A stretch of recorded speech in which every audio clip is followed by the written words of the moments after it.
Positive atheism Hindi channel प्रेक्षकों को स्वागत। विश्वविख्यात नास्तिक श्री गौरा जी से लिखी हुई जिंदगी के सबक नामक पुस्तक से शिक्षक के रूप में गौरा जी के अनुभवों को आज हम जानेंगे। मैंने अपने जीवन के 15 साल एक शिक्षक के रूप में बिताया। जब मैं शिक्षा संस्थाओं में आकर छात्रों और अध्यापकों से मिलता हूं तो मुझे लगता है कि अगर मैं शिक्षक के रूप में रहता हो तो कितना अच्छा होता। शिक्षक का पेशा मुझे बहुत प्रिय है। जो जी नहीं सकते हैं वे ही शिक्षक बनते हैं। इस कहावत दुनिया में प्रचलित होने पर भी जीवन को और भविष्य को बदल सकने वाले केवल अध्यापक ही है।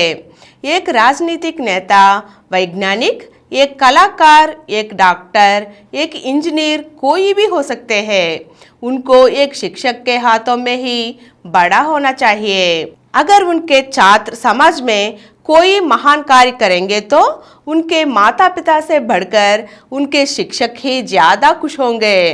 अपने छात्रों को देखकर गर्व महसूस करते हैं। यही कारण है कि अध्यापक का पेशा अत्यधिक माननीय है।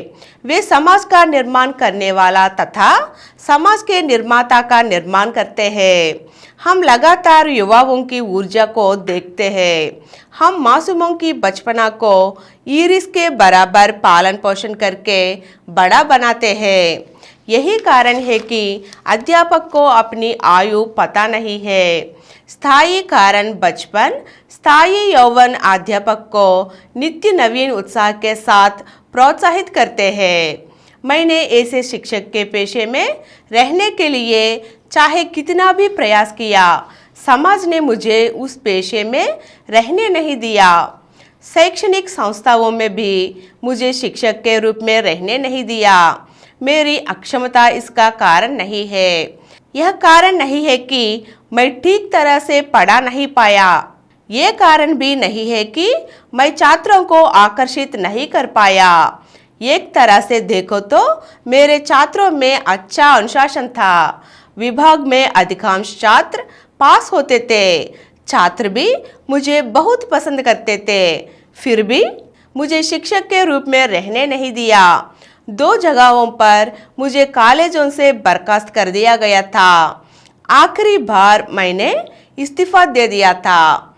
मैं एक शिक्षक के रूप में क्यों नहीं रह पाया हूँ?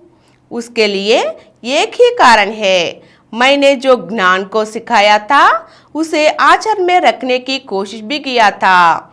हमारे समाज ज्ञान बोध व तत्व बोध को कितना करने पर भी सहन किया जा सकता है, लेकिन उसमें शतांश को भी आचरण करने नहीं देता। इसलिए मुझे शिक्षक के रूप में रहने नहीं दिया। जब स्कूल में मैंने पढ़ाया कि चंद, भूमि, सूरज एक दूसरे के इर्द गिर्द घूमते हैं और एक दूसरे के व्यवधान में पड़ता है तो ग्रहण होता है। तुरंत ही राहु और केतु से चंद्रमा व सूर्य को बचना है करके स्नान करने में अर्थ क्या है? विज्ञान के आधार पर ग्रहण का अर्थ बताकर भी गर्भवती महिलाओं को उठकर घूमना नहीं है, काम नहीं करना है करके प्रतिबंधित करने में क्या अर्थ है? सभी अंधविश्वास है। विज्ञान हमेशा अंधविश्वासों के खिलाफ है। आर्जित ज्ञान को व्यवहार में लाने के लिए अंधविश्वासों का उल्लंघन करना चाहिए। विरोध तब आता है जब समुदाय के पुराने अंधविश्वासों का हनन होता है। हम पाठ सिखाते हैं कि जाति दर्शन गलत है और छुआछूत गलत है। शिक्षा का सार यह है कि सभी मनुष्य समान है। मनुष्य को आखिर अमीर और गरीब और जाति व धर्म के भेद के बिना मनुष्य को मनुष्य के रूप में देखा जाना चाहिए। छात्र इस ज्ञान को व्यवहार में लाकर सभी जातियों के साथ भोजन करेंगे। मुझे लगता है कि यह अंतर्राष्ट्रीय विवाह के लिए तैयार हो जाएंगे। तभी समाज में बड़ा हलचल मच जाएगा। जब तक लोग कहते हैं कि सभी समान है तब तक ठीक है। अन्य जाति के लोगों के साथ भोजन करेंगे तो विरोध करेंगे। हमारी शिक्षा आज छात्रों को ज्ञान दे रही है और वास्तविक शिक्षा नहीं सिखा रही है। आज की शिक्षा छात्रों को सूचित करने से संतुष्ट है। यह छात्रों को अभ्यास करने के लिए प्रोत्साहित नहीं करता है। अगर मेरे जैसे शिक्षक ऐसा काम करता है तो इससे छात्रों की सामाजिक संरचना बदलने के लिए चेतनता व प्रेरणा आएगा।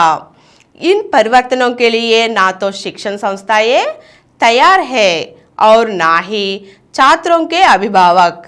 इसलिए एक उचित शिक्षक सही शिक्षा को छात्रों को देने वालों को निकालने के लिए बहाना दिखाते हैं कि अनावश्यक कार्यक्रमों में भाग लेकर उबड़ खबड़ का सृजन कर रहे हैं। इसमें अनुभव के साथ बता रहा हूँ, इसे मैं मेरे प्रत्यक्ष अनुभव के साथ बता रहा हूँ। आज के अंक में अध्यापक के रूप में गौरा जी के अनुभवों के बारे में जान चुके ना। अगले अंक में और कुछ अंशों से मिलेंगे। धन्यवाद।